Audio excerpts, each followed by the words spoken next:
Bismillahirrahmanirrahim. Assalamualaikum warahmatullahi wabarakatuh. Selamat berjumpa kembali. Pada perkuliahan yang kedua ini kita akan bahas konsep dasar kebutuhan siswa. Konsep dasar kebutuhan siswa. Jadi siswa sebagai individu itu jelas memiliki kebutuhan-kebutuhan. Baik, yang pertama, sebelum masuk apa saja yang dibutuhkan, kita harus memahami dulu pengertian dari peserta didik. Siswa adalah peserta didik. Ini banyak pendapat tentang peserta didik dilihat dari beberapa perspektif. Ada perspektif pedagogis, perspektif psikologis, perspektif undang-undang pendidikan tahun 2003 nomor 20 ya. Baik, untuk perspektif pedagogis ini diartikan bahwa manusia itu adalah makhluk homo educatum, makhluk yang harus dididik. Ini menurut Mario Eko-Susilo. Kemudian pandangan psikologis bahwa siswa atau peserta didik adalah individu yang sedang berada dalam proses pertumbuhan dan perkembangan, baik fisik maupun psikisnya. Nah, itu juga menurut Mario Eko-Susilo. Dan berdasarkan perspektif Undang-Undang Sistem Pendidikan Nasional nomor 20 tahun 2003 bahwa siswa atau peserta didik diartikan sebagai anggota masyarakat yang berusaha mengembangkan dirinya melalui proses pendidikan pada jalur jenjang dan jenis pendidikan tertentu. Jadi jelas sebagai siswa ini nanti akan berada pada jenjang yang berbeda-beda. Yang sama adalah mereka sedang menjalani proses pendidikan. Hanya jenjangnya aja yang berbeda. Nah, sebagai siswa tentu berbeda dengan manusia yang lain. Apa perbedaannya di sini secara psikologis jelas dilihat dari karakteristiknya. Sebagai siswa ini, karakteristik siswa yang pertama bahwa mereka adalah individu yang memiliki potensi fisik dan psikis yang khas. Jadi masing-masing memiliki potensi fisik dan psikis yang berbeda. Kemudian juga peserta didik atau siswa ini adalah individu yang sedang berkembang. Kemudian yang ketiga, siswa atau peserta didik adalah individu yang membutuhkan bimbingan individual maupun perlakuan yang manusiawi. Dan yang keempat, peserta didik adalah individu yang memiliki kemampuan untuk mandiri. Nah, itu karakteristik dari peserta didik. Kemudian apa sih kebutuhan dari peserta didik? Nah, sama seperti halnya manusia yang lain atau individu manusia yang lain, berkaitan dengan kebutuhan jasmani, rohani, sosial, dan intelektual. Kebutuhan jasmani jelas berkaitan dengan kebutuhan fisik, tubuh ya, untuk dapat eksis sebagai makhluk hidup, makan, minum, dan sebagainya. Rohani ini berkaitan dengan kebutuhan rohani, ketenangan jiwa, agama, dan sebagainya. Kemudian kebutuhan sosial, ini kebutuhan untuk berinteraksi sesama teman sebaya dan masyarakat pada umumnya. Dan kebutuhan intelektual, kebutuhan untuk mengembangkan dirinya. Peserta didik sebagai subjek belajar. Jadi peserta didik ini diposisikan sebagai subjek belajar, bukan sebagai semata-mata objek belajar. Nah, dengan memahami bahwa peserta didik sebagai subjek belajar, maka ini harus dipahami beberapa hal. Kita harus memahami dan menerima keadaan jasmaninya, apapun perbedaan yang ada dari masing-masing peserta didik. Kemudian memperoleh hubungan yang memuaskan dengan teman-teman sebayanya. Ini jangan sampai dari peserta didik itu ada yang terkucilkan ataupun mendapat bulian. Nah, itu tugas kita tentunya dalam mengelola ya, peserta didik. Kemudian mencapai hubungan yang lebih matang dengan orang dewasa, jadi kita sebagai pengantarnya. Kemudian mencapai kematangan emosional, kemudian menuju pada keadaan berdiri sendiri dalam lapangan finansial, kemudian mencapai kematangan intelektual dan membutuhkan pandangan hidup, serta mempersiapkan diri untuk mendirikan rumah tangga sendiri ya. Kemudian bagaimana mengembangkan individu peserta didik tadi ya.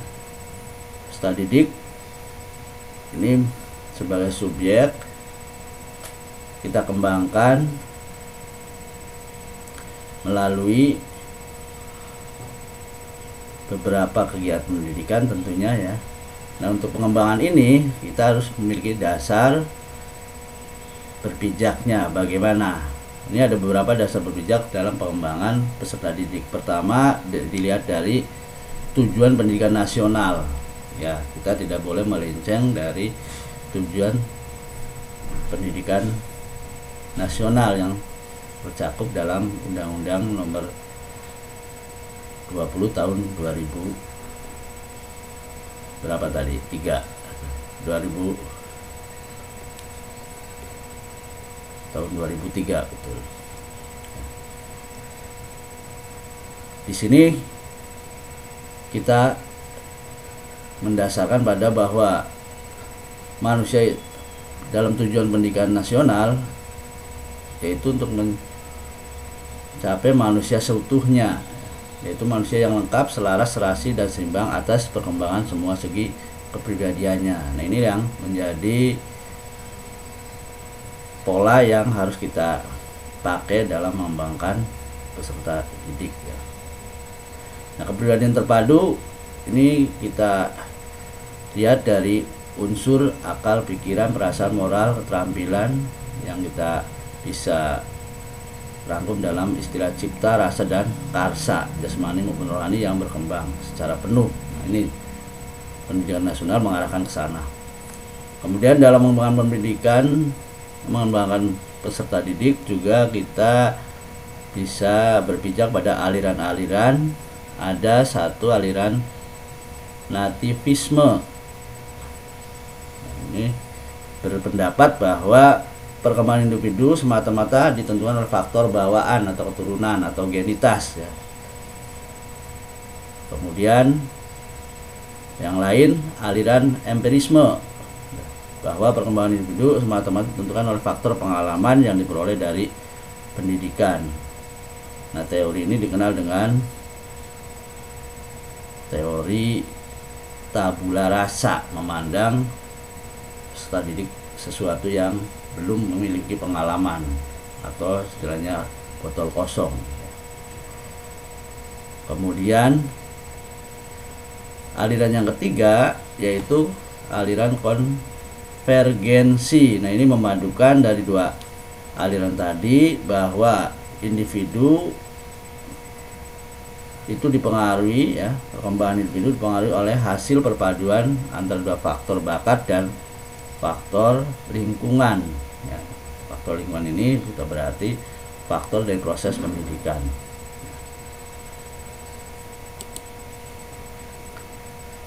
Kita lanjutkan dengan karakteristik peserta didik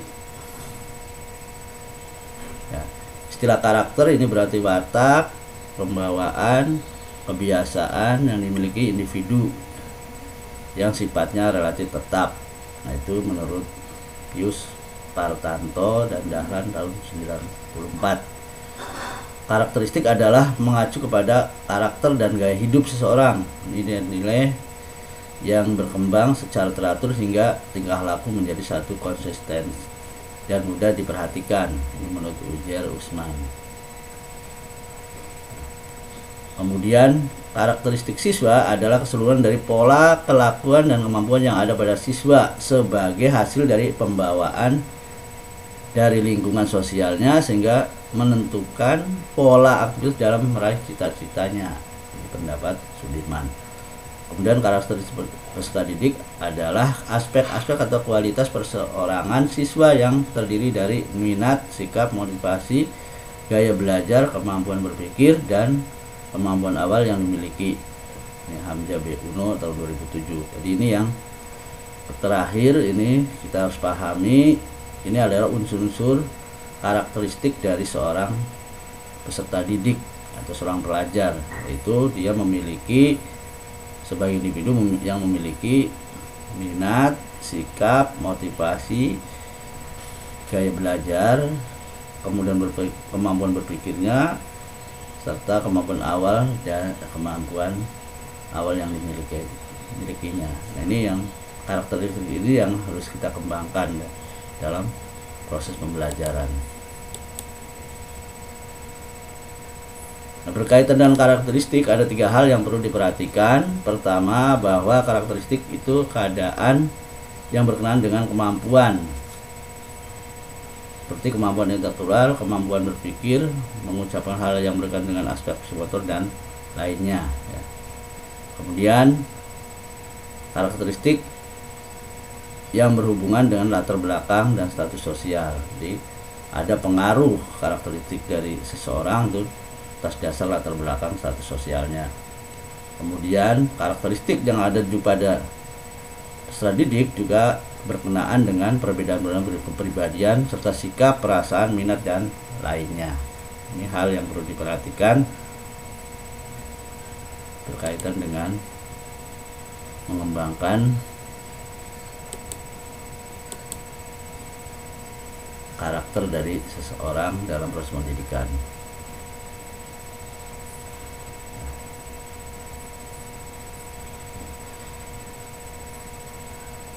Kita lanjutkan, klasifikasi karakteristik peserta didik ini dipengaruhi kegiatan belajar. Di antaranya yaitu gaya belajar, kondisi fisik, dan usia ya. Jadi pada karakteristik seorang ini dari sudut gaya belajar, tiap orang memiliki perbedaan. Ada yang mudah dengan visual, dengan mendengar, auditori, atau dengan mendengar, melaksanakan, melihat, melaksanakan, atau faktor kinestetik. Kemudian karakteristik juga bisa dipengaruhi oleh kondisi fisik, masa anak-anak, masa pra-remaja, dan masa remaja. Ini karakter-karakter nanti ini memiliki perbedaan-perbedaan. Dan usia, klasifikasikan atas usia. Menurut Piaget ini ada beberapa pengelompokan, 0 sampai 2 tahun itu pada proses sensor motorik, kemudian 2 sampai 7 tahun pra-operasional, 7 sampai 11 tahun itu operasional konkret, dan dewasa 11 tahun ke atas itu adalah operasional formal.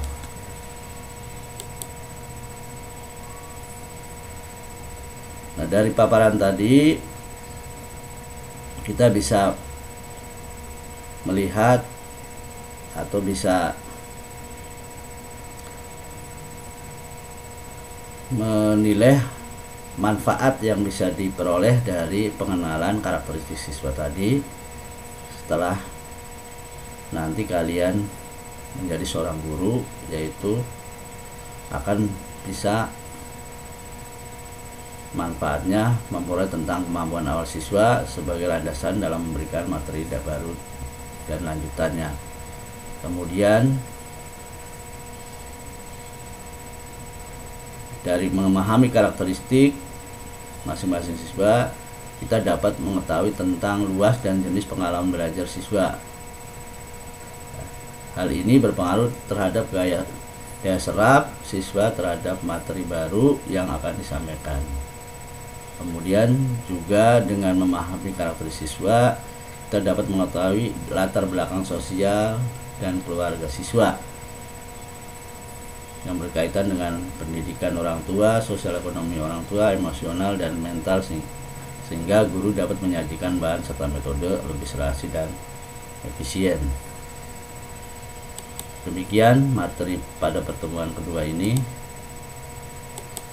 mudah-mudahan bisa dipahami. Saya ucapkan sebagai penutup, Assalamualaikum warahmatullahi wabarakatuh.